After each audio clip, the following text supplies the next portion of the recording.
Hi dears, welcome back to my channel. അപ്പോൾ ഇന്നത്തെ നമ്മുടെ റെസിപ്പി ചെറുപയർ വെച്ച് തയ്യാറാക്കിയുള്ള നല്ല അടിപൊളി ഒരു ഈവനിങ് സ്നാക്കിൻ്റെ റെസിപ്പിയാണ്. വളരെ ഈസി ആയിട്ട് തയ്യാറാക്കിയെടുക്കാനും പറ്റും, മാത്രമല്ല കഴിക്കാൻ നല്ല ടേസ്റ്റാണ് കേട്ടോ. ഒരു തവണയെങ്കിലും നിങ്ങൾ ചെറുപയർ വെച്ചിട്ട് തയ്യാറാക്കി നോക്കണം, നിങ്ങൾക്ക് എന്തായാലും ഇഷ്ടപ്പെടും. അപ്പോൾ നമുക്കിത് എങ്ങനെയാണ് തയ്യാറാക്കുന്നതെന്ന് കണ്ടു നോക്കാം. അതിനു മുമ്പ് എൻ്റെ ഈ ഒരു ചാനൽ ആദ്യമായിട്ട് കാണുന്നവരുണ്ടെങ്കിൽ ഒന്ന് സബ്സ്ക്രൈബ് ചെയ്തിട്ട് സപ്പോർട്ട് ചെയ്യണം കേട്ടോ. ഈ വീഡിയോ നിങ്ങൾക്ക് കണ്ടുകൊണ്ടിരിക്കുമ്പോൾ ഇഷ്ടമാവുണ്ടെങ്കിൽ ആ ലൈക്ക് ബട്ടണും കൂടെ ഒന്ന് ക്ലിക്ക് ചെയ്യണേ.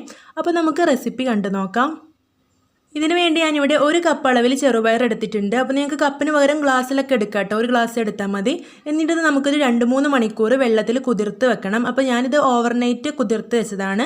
അങ്ങനെയും ചെയ്യാം, അതല്ലെങ്കിൽ എന്തായാലും ഒരു 3 മണിക്കൂർ നിങ്ങൾ കുതിർത്ത് വെച്ചിരിക്കണം കേട്ടോ, എങ്കിലേ നമുക്ക് നല്ല പെർഫെക്റ്റ് ആയിട്ട് ഉണ്ടാക്കിയെടുക്കാൻ പറ്റുള്ളൂ, നന്നായിട്ട് വെന്ത് കിട്ടുള്ളൂ. അപ്പോൾ ഇത് കൈ കൊണ്ട് ഇങ്ങനെ പ്രസ് ചെയ്തിട്ടുണ്ടെങ്കിൽ ഇതാ ഇതുപോലെ കിട്ടണം കേട്ടോ, നല്ല പോലെ കുതിർത്തെടുക്കണം. ഇനി നമുക്കിത് അരച്ചെടുക്കാനുള്ളതാണ്. അതിനുവേണ്ടി ഞാനിതൊരു മിക്സിയുടെ ജാറിലേക്ക് ചേർത്ത് കൊടുക്കുന്നുണ്ട്.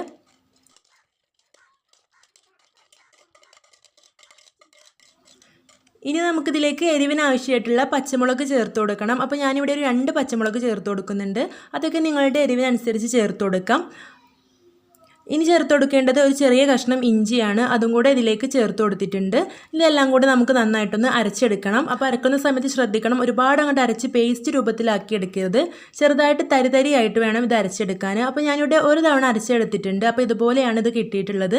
ഇനി ഒരു സ്പൂൺ വെച്ചിട്ട് നമുക്ക് നന്നായിട്ടൊന്ന് ഇളക്കി കൊടുക്കണം. ഇതിൻ്റെ അടിയിലൂടെയൊക്കെ നല്ലപോലെ ഒന്ന് ഇളക്കി കൊടുക്കുക. അപ്പോഴാണ് നമുക്ക് എല്ലാ ചെറുപയറും ഒരുപോലെ അരച്ചെടുക്കാൻ കഴിയുള്ളൂ. ആ ഒരു ഇഞ്ചിയും പച്ചമുളകൊക്കെ ഒരുപോലെ അരിഞ്ഞ് കിട്ടാൻ വേണ്ടിയിട്ട് സ്പൂൺ വെച്ചിട്ട് ഇതുപോലെ ഒന്ന് ഇളക്കി കൊടുത്തിട്ട് വീണ്ടും ഒന്ന് അരച്ചെടുക്കുക. അപ്പോൾ ഞാനിവിടെ ഇത് അരച്ചെടുത്തിട്ടുണ്ട്, ഈ ഒരു ബൗളിലേക്ക് മാറ്റുകയാണ്.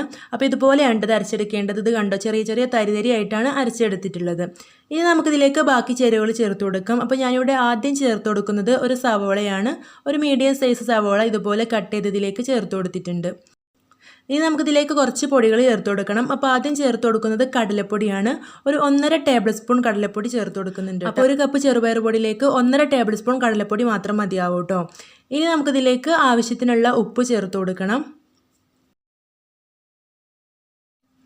അടുത്തതായിട്ട് നമുക്ക് അരിപ്പൊടി ചേർത്ത് കൊടുക്കണം. അപ്പോൾ ഇവിടെ 1 ടേബിൾ സ്പൂൺ അരിപ്പൊടിയാണ് ചേർത്ത് കൊടുക്കുന്നത്. അപ്പോൾ ഈ ഒരു അരിപ്പൊടി ചേർത്ത് കൊടുക്കുന്നത് നിങ്ങൾ എന്തായാലും വിട്ടുപോകരുത്, ഇത് നിർബന്ധമായിട്ടും ചേർത്ത് കൊടുക്കണം. അപ്പോഴാണ് നമുക്ക് ഈ ഒരു സ്നാക്ക് നല്ല ക്രിസ്പി ആയിട്ട് കിട്ടുള്ളൂ, അങ്ങനെ കഴിക്കാനായിട്ടാണ് ഇത് ടേസ്റ്റും ഉണ്ടാവുള്ളൂ കേട്ടോ. അപ്പോൾ അരിപ്പൊടി മറക്കാതെ ചേർത്ത് കൊടുക്കണം. ഇതിലേക്ക് ഒരു 1/4 ടീസ്പൂൺ അളവിൽ മഞ്ഞൾപ്പൊടി ചേർത്ത് കൊടുത്തിട്ടുണ്ട്.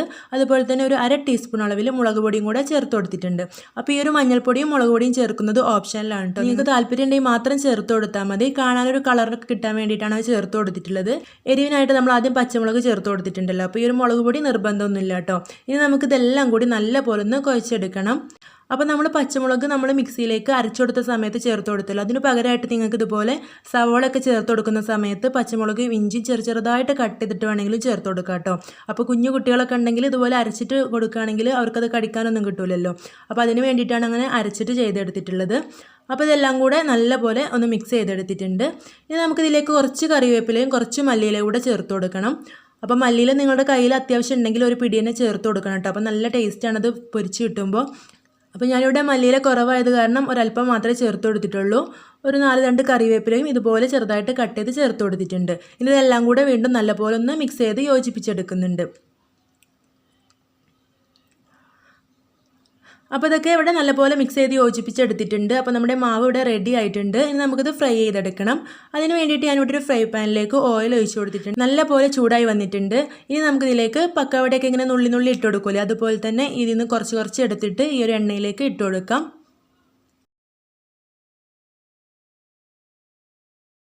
അപ്പോൾ നമ്മൾ പക്കവട നുള്ളിട്ട് കൊടുക്കുന്ന ആ ഒരു ഷേപ്പ് തന്നെ ചെയ്തെടുത്താൽ മതി, പ്രത്യേകിച്ച് ഒരു ഷേപ്പിൻ്റെ ആവശ്യമൊന്നുമില്ല.